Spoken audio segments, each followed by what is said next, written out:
दूसरा, विकास सिंहपुरिया जी कह रहे हैं कि ये पवन दास कभी इस बात का जिक्र नहीं करेगा जो गुरुदेव ने स्वयं संज्ञान लेते हुए इस पवन के ऊपर थाने में एफआईआर करवाई है।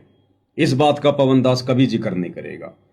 पवन इस बात की तो स्पष्टीकरण कभी नहीं देगा कि सदगुरुदेव जी ने स्वयं उनके खिलाफ शिकायत दर्ज करवा के एफआईआर क्यों करवाई, उसकी जेल क्यों करवाई। इसका तो जवाब उसके पास है नहीं। लेकिन सदगुरुदेव जी का शिष्य बनने की एक्टिंग करके वो जनता में बहुत ही वैमनस्य और बहुत द्वेष पैदा करने की कोशिश कर रहा है। देखिए, वैसे तो मैंने अपने बहुत सारी वीडियो में इस बात का जिक्र किया है कि परमेश्वर तो परमेश्वर है, अंतर्यामी है, जानी जान है, एक आम व्यक्ति आम संत की भूमिका निभा रहे हैं। और जो उनको मानुष मानकर जैसी उनके सामने प्रार्थना लेकर जाएगा किसी भगत की, अच्छी या बुरी, परमात्मा वैसे ही उस भगत की मनोदशा के अनुसार उसको जवाब दे देंगे। ठीक है, तो वैसे तो मैंने बहुत सारी बार इसका जिक्र किया है और मैंने ये भी कहा है कि इन बातों पर मैं विशेष तौर पर जिक्र इसलिए नहीं करता क्योंकि मेरे गुरुदेव भगवान यहाँ किसी आत्मा पर मुकदमा करने नहीं आए। यहाँ असंख्य आत्माएं जो काल के मुकदमे में फंसी हुई हैं, परमात्मा तो उनको छुड़वाने के लिए आए, उनके वकील बनकर। भाई कर ले गुरु वकील मुकदमा भारी है। अरे ये भगवान भी अगर सतलोक से चलकर पृथ्वी लोक पर इन आत्माओं पर मुकदमा करेगा तो आत्मा जाएंगे कहां? आत्माओं का फिर ठिकाना कहां रह जाएगा?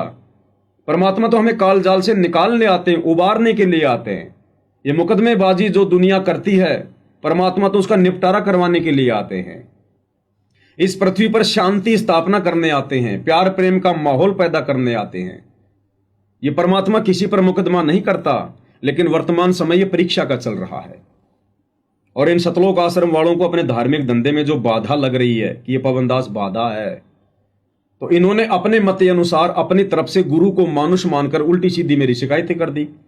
अब गुरुदेव भगवान तो ये परीक्षा का समय चल रहा भाई। परीक्षा के समय में अगर विद्यार्थी टीचर से पूछेगा कि गुरुदेव भारत की राजधानी मैं कलकत्ता लिख दूं क्या, तो गुरुदेव को पता है कि ये मूर्ख आदमी है, मैंने तो भारत की राजधानी नई दिल्ली बताई थी इसको। उस समय तो इसने ध्यान दिया नहीं। अब परीक्षा के समय मेरे से पूछ रहा है, तो गुरुदेव सही आंसर नहीं देगा। गुरुदेव कहेगा भाई जैसा तेरे को उचित लगे वैसा लिख दे। तो जैसी ये शिकायतें मेरी लेकर गए मुझे अपना शत्रु समझकर, वैसी ही उन प्रार्थनाओं का जवाब गुरुदेव ने इनको दे दिया। और जैसी इनकी घटिया आदत है फिर गुरुदेव का आदेश बताकर उन चीजों को संगत में पारित करना, तो इन्होंने संगत में पारित कर दिया कि गुरुजी ने पवन दास को गुरुद्रोही घोषित कर दिया। अब ये संगत की भी परीक्षा थी।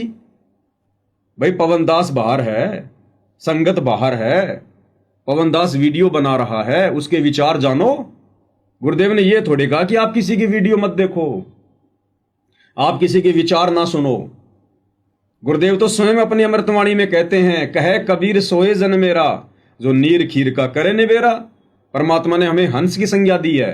हंस वही होता है जो दूध और पानी आपस में मिले हों, दूध दूध को पी ले, पानी पानी को छोड़ दे। और गुरुदेव ने स्वयं हमें असली और नकली संतों की पहचान करवाने के लिए उनकी पुस्तकें दिखाई, उनके सत्संग सुनाए। तब कहीं जाकर दोनों पक्षों की बातें देखकर हमें यह लगा कि हाँ, सत्य कौन है और झूठ क्या है। तो आज गुरुदेव भला ये कैसे कहेंगे कि आप पवन दास की वीडियो मत देखो?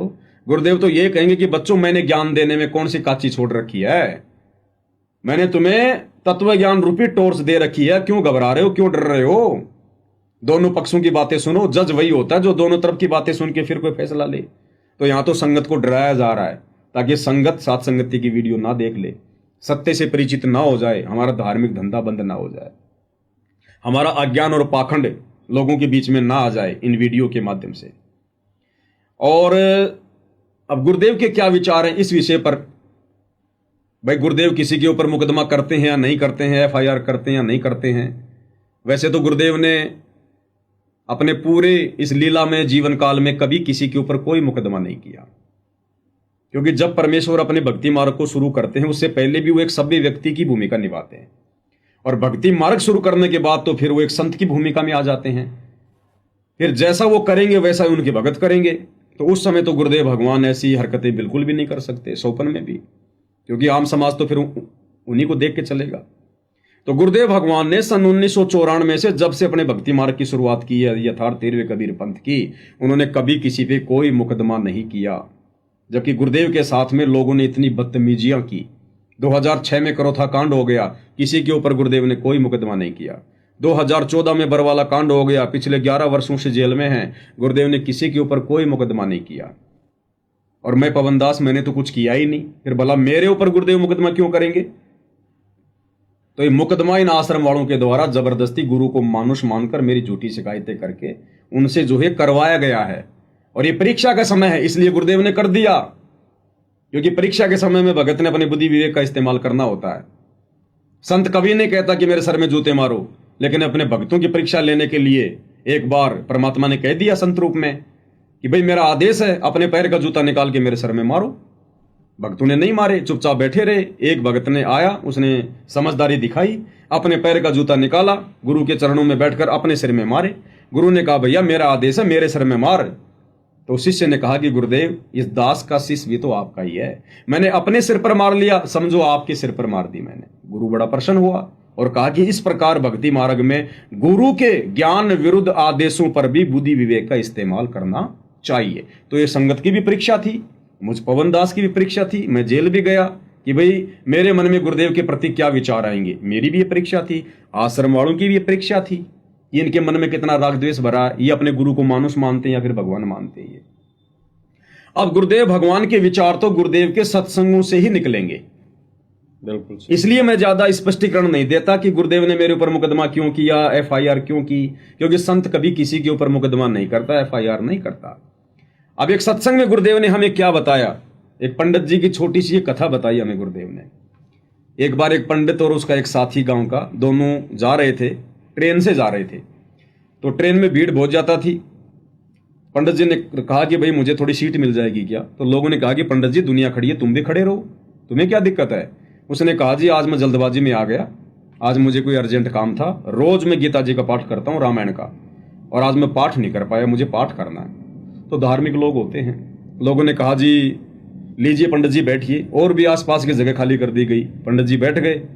और उस दिन पंडित जी ने जो कथा करनी थी रामायण की, वो रामचंद्र और भरत का संवाद था कि भाइयों में आपस में कितना प्यार, कितना प्रेम। कथा कहने लगे कि देखो जी भाई हो तो भरत जैसा हो, जिसने राज्य को भी ठोकर मार दी, अपने बड़े भाई की खड़ाऊ लेकर सिंहासन पर रखकर 14 साल उसने राज्य किया, भाई हो तो ऐसा हो। सब लोग तालियां बजाने लगे। इतने में एक व्यक्ति आया, उसने कहा कि पंडित जी मुझे भी अपने घर पर जो है कथा करवानी है, 2 दिन से मुझे कोई पंडित जी नहीं मिल रहे थे, मैं बड़ा दुखी था, भगवान ने मेरी सुन ली, आप चलो मेरे घर पर कथा करो। उसने कहा जी आज मैं कथा नहीं कर सकता। बोला जी क्यों? आपका तो काम ही कथा करने का है, आपको हम दक्षिणा भी देंगे। बोला नहीं नहीं नहीं, आज तो मैं किसी कीमत पर नहीं कर सकता। तो लोगों ने कहा जी ये क्या बात हुई? तो उसका साथी बोल पड़ा, जो पंडित जी का साथी था। उसने कहा कि मैं बताऊं आज ये कथा क्यों नहीं करेगा? क्यों? बोला इस पंडित ने अपने छोटे भाई पर और गाय भैंस का गोबर डालने वाली छोटी सी जगह के ऊपर मुकदमा कर रखा है, और आज कोर्ट में इसकी तारीख है, मैं इसका गवाह हूं, आज तो ये किसी हाल में नहीं जाएगा कथा करने। तब लोग उस पंडित जी को उसके मुंह पर बोलने लगे कि पंडित जी भाड़ में जाए तेरा ज्ञान, अरे तेरी कथनी और करने में रात दिन का अंतर। तू कथा तो कह रहा कि भरत और रामचंद्र की भाई होता ऐसा हो, और तूने खुद अपने भाई पे मुकदमा कर रखा है। धिक्कार है तेरे ज्ञान पर, तेरी भक्ति पर। फिर गुरुदेव ने बताया कि करनी तज कथनी कथया ज्ञानी दिन रात, कुत्ते ज्यों भौंकत फिरे सुनी सुनाई बात। तो इन सतलोक आश्रम वालों ने गुरु को मानुष मानकर, हम भगत भाई बहनों से जो हम सच्चाई बता रहे हैं, सत भक्ति कर रहे हैं, गुरु को परमात्मा मान रहे हैं, हमारे से राग द्वेष ईर्ष्या करके इन्होंने इस प्रकार से मुकदमा इस परीक्षा के समय में गुरुदेव से करवाया है। अन्यथा हमारे पूज्य गुरुदेव भगवान जो अपने प्रवचनों में इस प्रकार की कथाएं कह रहे हैं, अगर वो मुकदमा करेंगे अगर अपनी तरफ से, तो फिर उनकी करनी और कथनी में अंतर आ जाता है। दुनिया फिर उनकी भक्ति नहीं करेगी, उनको परम संत मान के नहीं पूजेगी। फिर एक छोटी सी कथा पूज्य गुरुदेव भगवान के मुख कमल से विकास सिंह पुरिया जी के लिए सबसे बड़ा जवाब है ये कि करनी तज कथनी कथन अज्ञानी दिन रात, ये कुकर जो भोकत फिरे सुनी सुनाई बात। एक समय एक पंडित जी यानी गुरु जी, पंडित वैसे कोई विशेष जाति को नहीं कहा जा रहा, जो गुरु पद पर होते हैं वो पंडित होते हैं। मेरे दादा गुरु जी छावला गांव है दिल्ली में, जहाँ के सुल्तान भगत हमारे पास रहते हैं। उस छावला गांव के जाट थे, और उनको एक संत मिल गए। बचपन से 17-18 साल की उम्र में वो घर त्याग कर उनके साथ चले गए, काशी विद्यापीठ में पढ़ाई की, तो वो पंडित कहलाए। खरगोदा के पास गोपालपुर में उन पंडित चिदानंद जी उनका नाम था, और पंडित की उपाधि से वो सुशोभित थे। जाट होते हुए वो पंडित कहलाए। और मेरे गुरुदेव इस परंपरागत ब्राह्मण जाति से थे। गांव पैतावास बड़ा, जिला भिवानी, और भिवानी दादरी रोड पर 1 किलोमीटर जाते समय दादरी साइड में, राइट साइड में अंदर की तरफ बड़ा पैतावास, वहाँ के ब्राह्मण थे। ब्राह्मण कुल में जन्म था, लेकिन वो अपने आप को ब्राह्मण नहीं कहते थे, वो संत कहते थे। अब यहाँ पंडित की उपाधि, यानी जैसे शास्त्री की उपाधि, ज्ञानी की उपाधि होती है, विशेष किसी एक शास्त्र के ज्ञाता को पंडित कह देते। तो एक ऐसा कथावाचक पंडित जी, यानी गुरु जी, एक दिन एक उसके साथ उसका साथी शहर जा रहे थे। वो पंडित जी प्रतिदिन एक कथा करया करता, नित्य पाठ करता था रामायण का। उस दिन उसने सोचा कि आज यदि रामायण का पाठ करूंगा तो लेट हो जाऊंगा, 4-5 किलोमीटर पैदल चल के ट्रेन पकड़नी है स्टेशन से। तो वो उसका साथी और वो दोनों ही चल पड़े। उसने सोचा ट्रेन में बैठ के 1 घंटे 1.5 का रास्ता है, ट्रेन में बैठ के वहां अपनी नित्य नियम कर लूंगा। तो उन्होंने जाते टिकट ली, आते गाड़ी आ गई, उस कंपार्टमेंट में चढ़ गए, डिब्बे में चढ़ गए। अब ब्राह्मण वेशभूषा थी, लाल अंगोछा ले रहे थे, तो उसे ब्राह्मण समझा जाता ये विद्वान पुरुष है। तो जब गाड़ी थोड़ी सी गति पकड़ चुकी तो उस ब्राह्मण ने कहा, गुरु ने कहा कि भाई जो सीट पर बैठे थे उन्हें सीट मिली को ना, डिब्बा खचाखच भरा था। उस ब्राह्मण ने कहा सीट पर विराजमान यात्रियों से कि कृपा आप सीट छोड़ दीजिए। वो कहने लगे क्या आप रोगी हो कि नहीं, तो क्या करोगे कि मैं कुछ पाठ करता हूँ रामायण का, आज मैं जल्दी का मारा नहीं कर पाया घर पे, यहाँ बैठ के अपना भगवान का कुछ कथा पढ़ लूँगा।